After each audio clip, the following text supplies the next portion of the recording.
हाय दोस्तों, देखिए बैर खा रहे हैं। पका पका है, पूरा पक गया है। देखिए गाड़ी चलाने आए थे, मिट्टी गिराने। एक उधर भाई है, वो भी गाड़ी खड़ा करके आया इधर ही। देखिए बीन रहा है,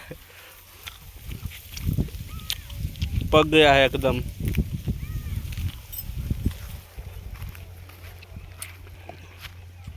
बान का नीचे है, ये बान है। गौरा बहरनपुर जाता है, यही बान है।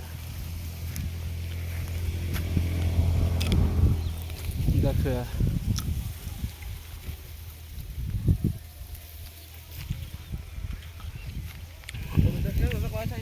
गाड़ी चला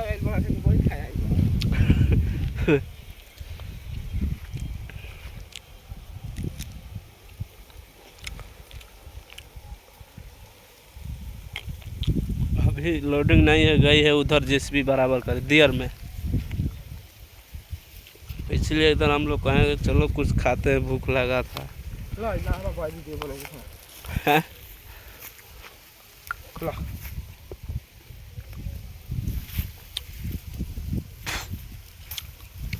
ठीक है दोस्तों।